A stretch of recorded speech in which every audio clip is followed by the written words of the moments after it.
So today we are with an exceptional journey, leaving the traditional way of business and venturing into entrepreneurship. How this works and the challenges we will be looking at this today with Olivia and Alvaro. Could you please introduce yourselves and what you do for business? Yeah, of Go course. ahead.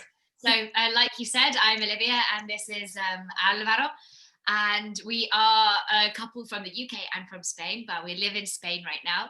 I guess a little bit of background about us. I'll tell you a little bit of our story, so I can explain how we kind of ended up where we are. So, we both graduated from university. Me in 2011, and you in 2010. 2010. And after graduating from university, we both went into high pressure jobs in finance in London. For us, these were the dreams, the jobs that we kind of always dreamed of having. You know, it was what for us success looked like, was to have those kinds of jobs. You know, our parents are very proud. We were earning good money and everything looked good on paper.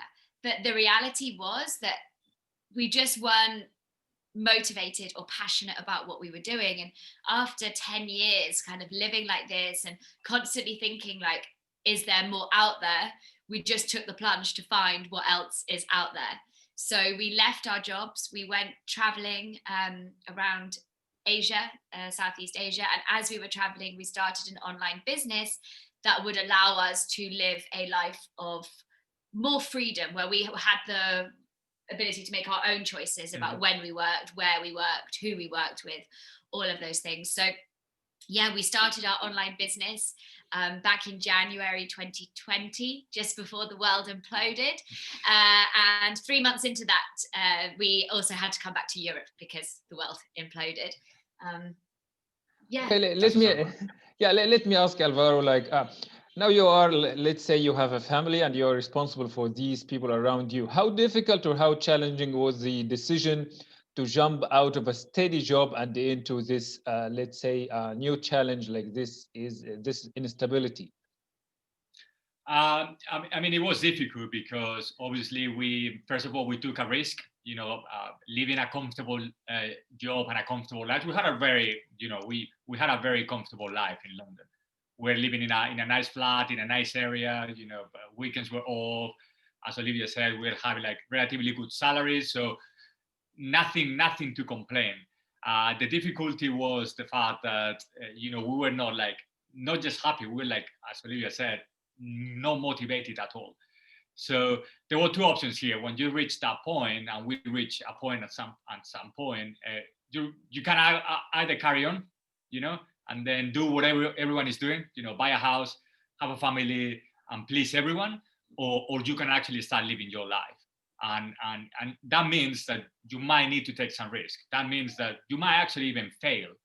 But what we decided to do was, it is better for us, even if we fail, which is, there is always a possibility, but even if we fail, it is better for us to try and to do something different than continue doing when everyone is doing that, is telling us what we need to do. Our parents, the society, friends, family, everyone was telling us, you need to do certain things. And deep inside, we didn't feel that. So for us, it was more like, yeah, we are taking the risk, but we are actually following our hearts. That's great. Okay, let me ask Olivia, was it easy to convince Alvaro with your ideas? What do you think she needed to convince? Well, it's interesting you say that, because when we met, so we met 5 years ago. Yeah. And when we met, I had always had it in the back of my mind, right? I think I'd always been quite forthcoming with you that I had wanted to at least leave my job for a year, just to take a year out and travel, because in the UK, it's quite typical that people finish university and then they take a gap year before they start working. And I didn't do that because I landed this internship in a fantastic international organization that I couldn't turn down. And so I just never had that experience that I really, really wanted to have. So it was always, before I met Alvaro, something I knew that I wanted to do in terms of even just taking a gap year. And then situations sort of arose for both of us, like we said, really lacking in motivation, even getting to the point that we're pretty miserable, which really, I think, forced both of us to start being like, you know what, if we don't do this now, we'll never end up doing it because we're in our early 30s. At some point, you need to start living other responsibilities. So we just thought, if there's ever a time to take a risk and do something, it's now. And I think we were both really on the same page about that. But it was definitely, I guess, an idea I'd introduced to you, I think, about at least taking that gap year to travel. But no, I didn't have to convince you. No, I mean, it took her 5 minutes to convince me, probably, or like a minute and a half. Yeah. Okay. I think for both of us, like the biggest struggle was really trying to articulate that to friends and family who are all very much like, in the 9 to 5, and I wouldn't say happy, but think that that's the only way. And I think that was the biggest struggle for us both, was to have that conversation with people and say, like, look, this is what we're doing. And everyone like, what are you doing at this point in your career? Like, you shouldn't leave. And you definitely shouldn't leave for more than a year. Now we've left for almost 2 years. Almost 2 years, yeah. So I think now they realize that there is no going back. But yeah, I think that was the biggest struggle, like just having those conversations with friends and family, like, what are you guys actually gonna, like, what are you gonna do? Like, they just don't know. And this is what our mission. They don't know that there's other options out there. We have plenty of friends or people that we know that are not like fired up by what they do every single day. I think that's quite normal. There was like a poll done in the US where 85% of Americans are unhappy in their 9 to 5 jobs. And I would say that that probably represents in general how it is here in Europe as well. And we just thought, like, that's absolutely crazy that 85% of people are living the way that we used to live, but without any knowledge. And it's nobody's fault because it's the way that we're educated, but with no knowledge that there is a way to be happy and fulfilled and motivated. Even though it's hard work, there is a way to do it. And so that's really what we've designed our mission about, is getting that out there to let people know, if you want to do something different, you can. And you don't have to be like the next Elon Musk or Jeff Bezos. You don't have to have that idea. There's so many accessible options out there to build your own business. That is perfect. Okay, Alvaro, could I ask you, like, what kind of planning you have made to start this journey? Yeah, so first of all, we planned the trip, but when we were like planning the traveling for a year, we kind of like did a roughly plan. But one of the things that we always wanted also was the fact that we've been living for like 15 years, that everything was planned. So we made the conscious decision to go a little bit with the flow, which for me sometimes is very difficult because I like planning everything. I like being organized. And when we started traveling, the only thing that we bought is just one ticket. We bought a ticket to Sri Lanka one way. And then from that point, we were like, okay, let's be flexible. We have a couple of stops because Olivia's mom was coming to Thailand. My parents were coming to Vietnam, but we're like extremely flexible. Like, let's see, we want to stay more time in one place, we stay more time. If we want to leave, we leave because we don't like the place. So let's be more flexible. So from that perspective, it was very more like flexible, and then go with the flow and see how things go. From a business perspective, we try to plan everything, probably more. I'm guilty on that because I overplan, I overthink, I over-research absolutely everything. Olivia is more like, let's do it, let's jump on that, let's try. And I'm more the other way, like, no, Olivia, let me do a research on how to do X, Y, Z. And Olivia's like, well, if we don't do it, we'll never find that out. So I think that's why probably we work together really well, because I overthink and I overplan, and Olivia's more like, let's do it, let's jump on it, let's get the message out of there. Me is more like, nah, let's plan again. Let's get another couple of days planning. Okay, that is awesome. Olivia, if I may ask, like, which was, let's say, the most challenging or the most difficult moment in this journey so far? There's been so many challenges, and this is one of the things that we always like want to tell everybody. Like, nothing that you do when you pack up your job, go traveling. Okay, the traveling wasn't super challenging, but you're right. You definitely go through challenges when you're in countries that you've never been in before, with people not speaking the same language as you. There's challenges with that, and entrepreneurship is full of challenges. The biggest challenge, I think, has been, we didn't necessarily, because we didn't have from the very beginning any role model anybody that we knew that had been through, there's two challenges here really, because we don't know anyone that's been through the same journey. We don't have anybody to teach us or share their experiences. And one of the things that we didn't expect was that things were going to take as long as they did to build up. So I think like when you're starting a business, and now we know from reading books of successful people going through, like now we go through coaching programs and things like that. Now we know from meeting these people and hearing their stories that things don't ever go the way that you think they're going to go. But we didn't know that. We thought that it was going to be this very like simple, we do this, this will happen. We do this, this will happen. And that's not the way it works in entrepreneurship. Like every single journey, like even though we technically have a business out of a box, because we work with a company that gives us our business and we market that, every single person still has their own way of doing things, their own way to find their feet, their own voice. And so everybody's journey is still very, very different. And we didn't understand that as such. So I think that was a big challenge, was maybe not seeing results as quickly as we thought we would. And then the other challenge, which also goes hand in hand with that in terms of not knowing people that have had our experience, is a big challenge for us, has been not having people around us that understand what we're doing. Again, it's something that we actively work on, and it's been fantastic this year, the last 12 months, particularly because of everyone moving online to be virtual. We've been able to make like incredible connections with other entrepreneurs globally, which arguably without the pandemic probably would have been harder.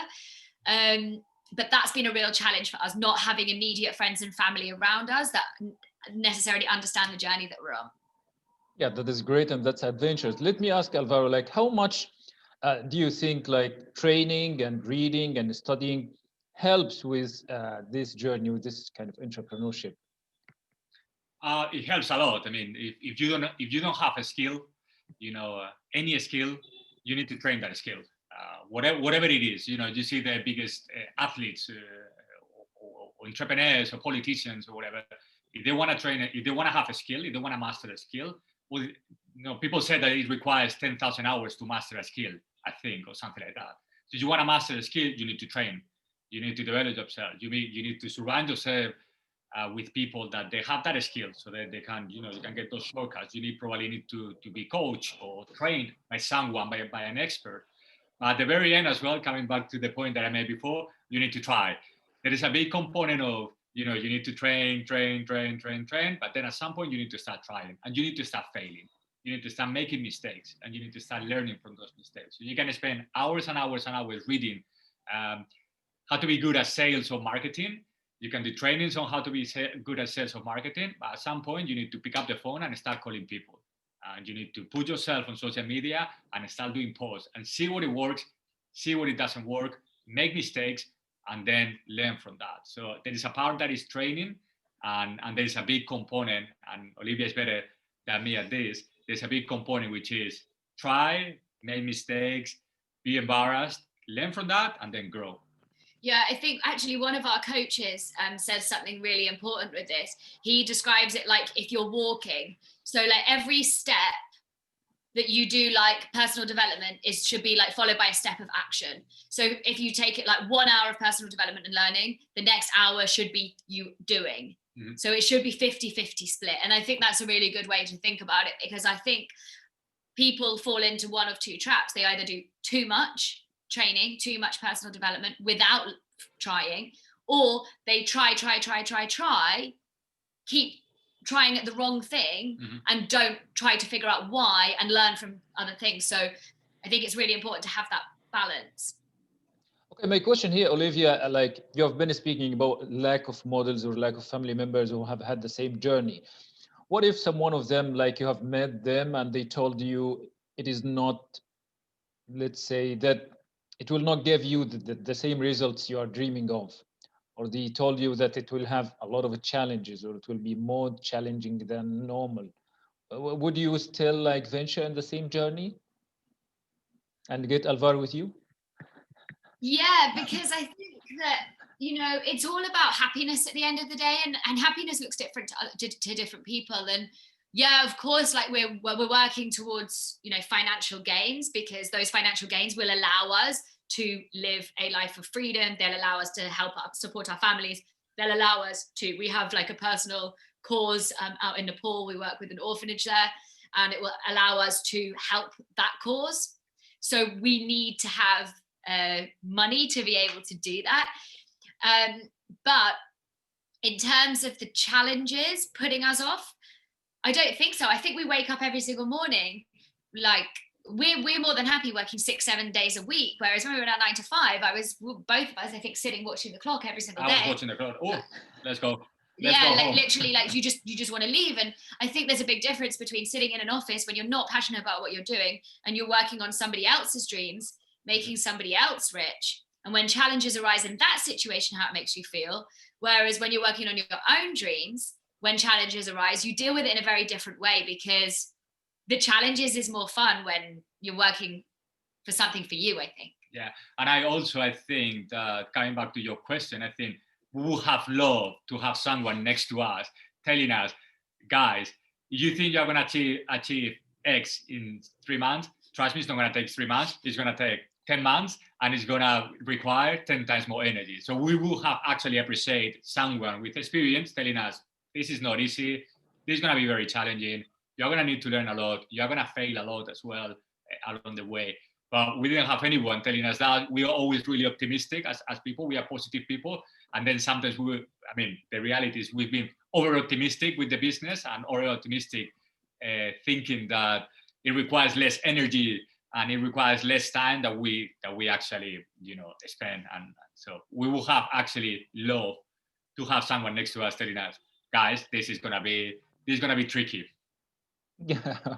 Okay. So my question for Alvaro here, like you have been through the journey so far. Like, what can you tell other people? Would you recommend the same journey? 100%. It's hard, but it's so beautiful. It's a journey that every single day is a beautiful day. Every single day you learn. Every single day you go through different phases. Every single day sometimes you wake up very motivated. Halfway through the day, you start feeling a bit down, then you go up. So it's like a roller coaster of emotions, but it's so beautiful because when you achieve a little bit, you feel really proud. It fulfills you more. Any single achievement that we had over the last year make me more proud than any single thing that I have done in the last 10 years. Because it's something that we build from scratch. It's something that, you overcome, as Olivia was saying, you overcome a challenge. And when you overcome a challenge in an office, it's probably your boss is telling you, let's go this direction, or even the company set a strategy, you have a roadmap, this is the roadmap, follow the road, and we will overcome. But when you are on your own, there is no roadmap, there is no straight line. You need to figure it out. And when you overcome that challenge, that is absolutely beautiful. Even if you try 1,000 times, that is absolutely beautiful. So I recommend everyone that even if they try a little bit, even if they find something very small, to try a little bit of entrepreneurship, because it is such a fantastic and rewarding profession that everyone should do it a little bit in their life, because also you are going to learn skills that will be useful in your life. So if you learn sales, if you learn marketing, if you learn communication, if you learn public speaking, it doesn't matter if then you go and work in an office or as a teacher or as a whatever. Those skills, you're going to need those skills for your whole life. So if you try for a couple of years, you fail, and then you go back to an office job, it doesn't matter because you are taking those skills with you and what you have learned, it is absolutely priceless. Perfect. Okay, Olivia, this job implies you are both of you out of your comfort zone every second. Mm-hmm. Is this good enough?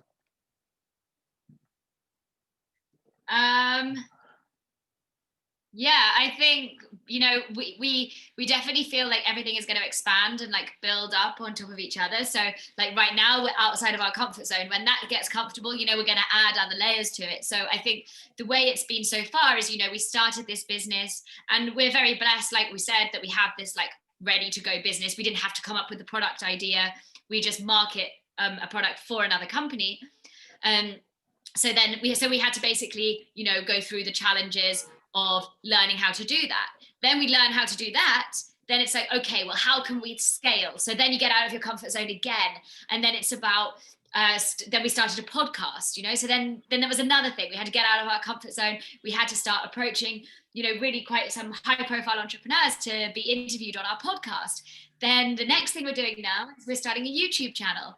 So again, it's something getting outside of our comfort zone. I know for Alvaro, like going on video has been like something that was a challenge for you, which now you've overcome, and now there's going to be new things. So you always, you know, go through it, you nail it kind of, and then you need to add something else, because this is not like one of those things that you just do it and then everything you just put your feet up and you're done, you know. You need to keep growing every day, and then once you reach and you do something, and the beauty is once you start doing something like YouTube channels, then it opens a door of challenges. So we don't know anything about YouTube, but I've been doing a research, you know, planning the YouTube channel, and there are like 1,000 components that you need not 1,000, but 10, 20 components that, I don't know, keywords, SEO, tags, titles, and all those things. So it's beautiful, because every time you take a challenge that you say, oh, I'm going to start a YouTube channel, then you have like 10, 15 different components that you need to overcome. And same with the podcast, and same with going in camera. Oh, I'm going in camera, I'm going in video, and then you have, okay, how is the lighting? How is the microphone? Is the best time to go on video now, or is not? How is my title? How is my description of the video on Facebook?